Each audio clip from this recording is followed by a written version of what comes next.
Assalamualaikum warahmatullahi wabarakatuh.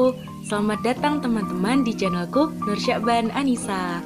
Oke, kali ini kita bakal bahas salah satu bukti peninggalan Islam yang ada di wilayah Kota Perak. Teman-teman yang di Jogja pasti tahu nih, di mana sih Kota Perak itu?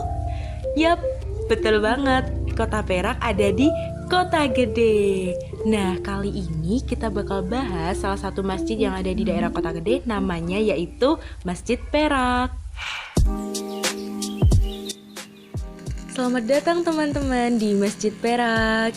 Nah, Masjid Perak ini berada di antara dua wilayah administrasi Kota Yogyakarta dan juga Kabupaten Bantul. Tepatnya yaitu di Jalan Mondorakan nomor 11 Prenggan, Kota Gede. Nah, teman-teman tahu nggak nih, ternyata Masjid Perak itu didirikan dengan hadirnya organisasi Muhammadiyah pada saat itu. Dan untuk saat ini lokasinya berada satu komplek dengan SMA Muhammadiyah 4 Yogyakarta.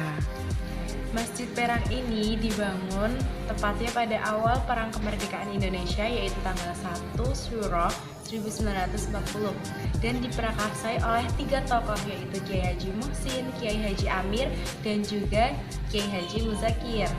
Begitu teman-teman. Untuk yang selanjutnya kita bakalan bahas latar belakang dari nama Masjid Perak. Teman-teman udah nggak sabar nih? Yaudah yuk, cus kita lanjut videonya. 1, 2, 3. Oke teman-teman, kali ini kan kita bakalan mengeksplor Masjid Perak. Nah, sebelumnya aku bakalan ceritain nih, kalau ternyata Masjid Perak itu namanya diambil bukan karena dia berada di Kota Gede atau Kota Perak, tapi kata Perak diambil dari kata firok yang berarti pembeda atau pemisah dalam bahasa Arab. Seperti itu. Jadi, dari kata tersebut dimaksud sebagai bentuk kebebasan umat dari pemikiran kotor dan kebekuan berpikir pada masa lampau. Ibaratnya masyarakat saat itu ingin membuka lembaran baru. Nah, hal ini dibuktikan karena selain sebagai tempat ibadah, masjid juga digunakan sebagai tempat melakukan kegiatan kemasyarakatan. Seperti contohnya, Masjid Perak digunakan sebagai pusat kegiatan pergerakan aktivis pemuda Islam saat itu. Kemudian kita bakalan bahas tujuan dibangunnya Masjid Perak. Oke, check it out.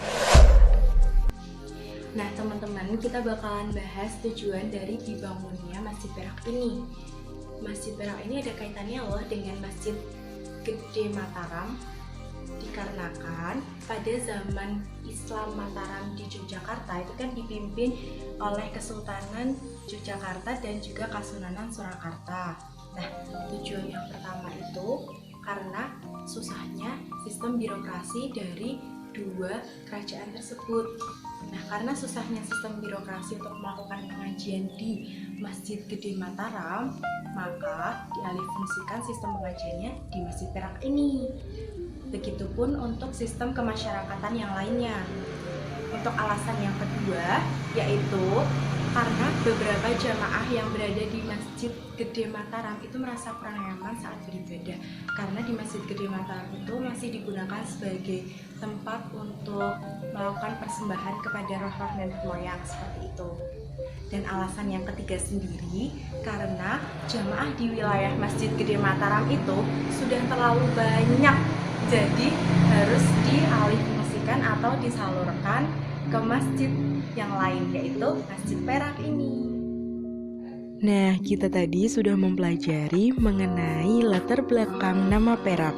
Kemudian kita juga sudah mengetahui apa saja tujuan dari dibangunnya masjid ini. Untuk selanjutnya, kita akan membahas peristiwa penting yang pernah terjadi di Masjid Perak.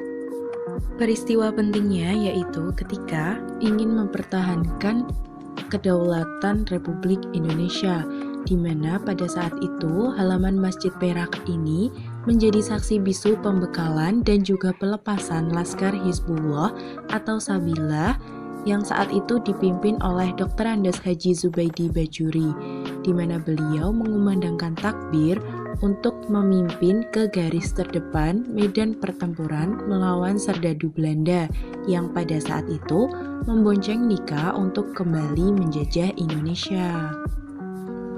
Nah, untuk kali ini kita akan membahas bagian dalam dari Masjid Perak ini. Teman-teman pasti udah nggak sabar kan? Yaudah yuk langsung aja ke video berikutnya. Jadi di ruangan utama masjid itu berbentuk bujur sangkar dengan luas 100 meter persegi. Atap dari bangunan ini itu berbentuk joglo. Kemudian teman-teman bisa melihat bahwa di pintu utama bagian atas itu terdapat tulisan Arab. Nah, bangunan ini dulunya itu sempat roboh dikarenakan terkena gempa bumi di tahun 2006. Kemudian diperbaharui dan diresmikan kembali pada tanggal 31 Januari tahun 2013. Namun, walaupun sudah diperbaharui, tetapi masjid ini tetap mempertahankan ciri khasnya terdahulu, yaitu tetap menggunakan bangunan dari kayu jati sebagai pintu utamanya dan sebagai ruang penyangganya di bagian dalam nanti. Kemudian dari video ini kita bisa melihat bahwasannya bagian atau arsitektur dari masjid ini merupakan perpaduan dari budaya Timur Tengah dan juga budaya Jawa. Budaya Timur Tengahnya itu diperlihatkan dari bentuk jendela-jendelanya. Kemudian budaya Jawanya itu terlihat dari lampu-lampu yang ada di masjid tersebut. Seperti yang bisa teman-teman lihat, saat kita memasuki bagian masjid lebih dalam, kita akan menemukan 4 soko guru atau tiang penyangga yang menjadi ciri khas bangunan berunsur Jawa. Oh iya teman-teman, ada hal menarik nih dari Masjid Perak. Jadi di dalam Masjid Perak ini terdapat mimbar yang umurnya lebih tua dibandingkan umur masjidnya loh. Karena mimbar tersebut ini awalnya kepunyaan Masjid Gede Mataram, kemudian diberikan ke Masjid Perak sebagai mimbar pertama, dan hingga saat ini masih bertahan. Nah, demikian perjalanan kita kali ini untuk menelusuri salah satu tempat berbudaya yang ada di Kota Gede, yaitu Masjid Perak. Nah, dari tayangan ini semoga teman-teman bisa mengambil hikmah dan juga menambah wawasan teman-teman dalam perkembangan Islam di Kota Gede, khususnya di daerah Yogyakarta ya. Terima kasih kepada teman-teman yang sudah mau menonton hingga akhir. Kalau gitu aku akhiri dulu vlog hari ini. Dadah. Assalamualaikum warahmatullahi wabarakatuh.